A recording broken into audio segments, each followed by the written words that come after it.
Hello everyone, आप लोगों का बहुत बहुत स्वागत है आर के ट्यूशन में। इससे पिछली क्लास में हमने पढ़ा था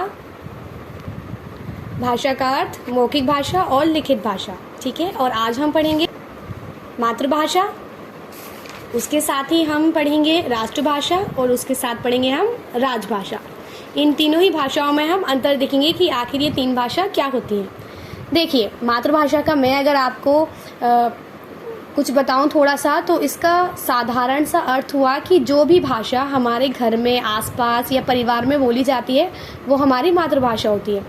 आपको मातृभाषा में एक शब्द दिख रहा होगा, मातृ। मातृ यानी कि माता। तो आपकी जो माता भाषा बोलती होंगी और आप उनके पास ही रहते हैं, समीप रहते हैं, तो आप भी वही भाषा बोलेंगे, तो वही भाषा आपकी मातृभाषा हो जाएगी। उदाहरण के लिए, जैसे हम भारत में रह रहे हैं, अगर हमारी माता हिंदी बोलती हैं तो हम भी हिंदी ही बोलेंगे, तो हमारी मातृभाषा क्या हुई? हिंदी हुई। अगर हमारी माता पंजाबी बोलती हैं तो हम भी पंजाबी बोलेंगे, तो हमारी मातृभाषा क्या हुई? तो हमारी मातृभाषा पंजाबी हुई। उम्मीद करती हूँ ये बात आपको समझ आई होगी। चलिए अब पढ़कर समझते हैं। मातृभाषा से तात्पर्य उस भाषा से है जिसे बच्चा सबसे पहले अपनी माँ और परिवार के अन्य सदस्यों से ग्रहण करता है।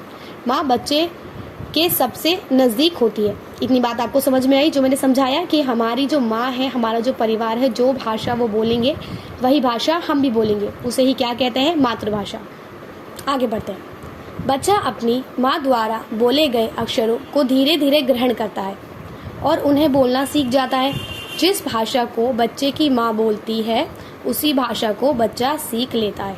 यही बात मैंने आपको बताई कि जो भाषा हमारी माँ बोलेंगी वही भाषा हम सीख लेंगे। जैसे यदि बच्चे की माँ पंजाबी बोलती है तो बच्चा पंजाबी सीख लेता है, और यदि मराठी बोलती हैं तो बच्चा मराठी सीख लेता है। इस तरह वही उसकी मातृभाषा बन जाती है। जो मैंने आपको उदाहरण दिए थे कि अगर माँ पंजाबी बोलेंगी तो हम लोग भी पंजाबी बोलेंगे और हमारी जो मातृभाषा है वो पंजाबी हो जाएगी, ठीक है। आगे पढ़ते हैं। अतः वह भाषा जिसे बच्चा अपने परिवार से सीखता है उसे मातृभाषा कहते हैं। तो जो बच्चा भाषा अपने परिवार से सीखता है वो हमारी क्या बन जाती है? मातृभाषा बन जाती है। उम्मीद करती हूँ ये मातृभाषा आपको समझ आई होगी। चलिए अब हम अगला पढ़ते हैं। अगला है हमारा राष्ट्रभाषा। राष्ट्रभाषा क्या होती है इसका थोड़ा सा बताती हूँ मैं आपको। राष्ट्र क्या होता है? राष्ट्र का मतलब है हमारा देश, ठीक है। हमारे देश में जो ज़्यादातर भाषा बोली जाती है उसको राष्ट्रभाषा बोलते हैं, ठीक है। अब भारत है, भारत में कहीं पंजाबी, कहीं हिंदी, कहीं तमिल, कहीं तेलुगु बोली जाती है, लेकिन भारत का जो अधिकांश भाग है उसमें हिंदी बोली जाती है। इस कारणवश हमारी जो राष्ट्रभाषा वो क्या है? हिंदी है।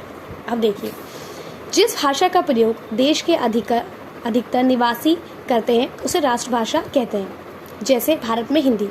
अब हमारे यहाँ पर क्या है कि ज़्यादातर लोग क्या बोलते हैं? हिंदी, तो हमारी राष्ट्रभाषा क्या हुई? हिंदी। अमेरिका में अंग्रेजी।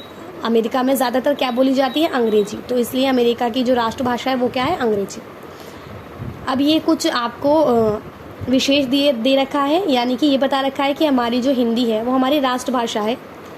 ये किस अनुच्छेद से प्रमाणित होता है?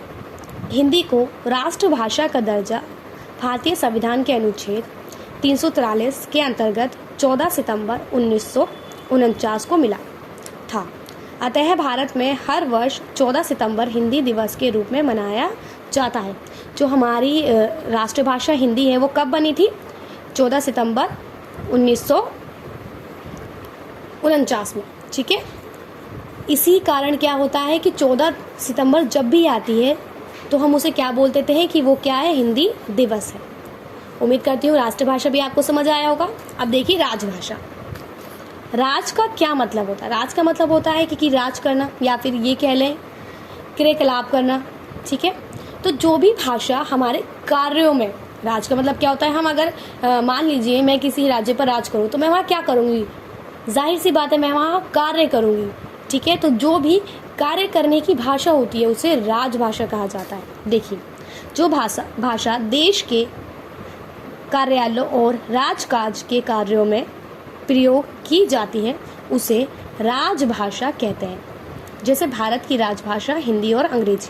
आपने बहुत बार देखा होगा कि आपके जो परीक्षा होती है उसमें हिंदी के साथ साथ अंग्रेजी भी लिखी होती है, यानी कि जो प्रश्न हिंदी में लिखे हुए हैं वो अंग्रेजी में भी लिखे हुए हैं। इसका क्या मतलब है कि भारत की जो राजभाषा है वो हिंदी और अंग्रेजी है। अगर आप किसी दूसरे राज्य से हैं जहाँ पर हिंदी नहीं बोली जाती, तो आपकी जो परीक्षा होगी, जो प्रश्न पत्र होगा, उसमें एक तो आपके राज्य की भाषा लिखी होगी और दूसरी या तो वहाँ पर हिंदी दी होगी या फिर उस प्रश्न को अंग्रेजी में अनुवाद किया गया होगा, है ना। ये आप लोगों ने देखा ही होगा। तो उम्मीद करती हूँ आपको ये तीनों ही जो टॉपिक थे समझ आए होंगे। मैं एक बार फिर से आपको शॉर्ट में बता देती हूँ, संक्षिप्त में बताती हूँ। मातृभाषा, मातृभाषा क्या होती है? जो हम अपने परिवार से ग्रहण करते हैं, ठीक है। राष्ट्रभाषा क्या होती है? जो हमारे देश में ज़्यादातर लोगों द्वारा प्रयोग में लाई जाती है, वो हमारी राजभाषा होती है, जैसे हमारे भारत की हिंदी है और अमेरिका की अंग्रेजी है। राजभाषा क्या होती है? वो भाषा जो कामकाज में प्रयोग की जाए, जैसे हमारे जो भारत है उसमें हिंदी और अंग्रेजी का प्रयोग किया जाता है। अगर आपको वीडियो पसंद आई हो तो लाइक कीजिएगा और हमारा चैनल सब्सक्राइब कीजिएगा। आपका बहुत बहुत धन्यवाद। बाय, अपना ख्याल रखिएगा।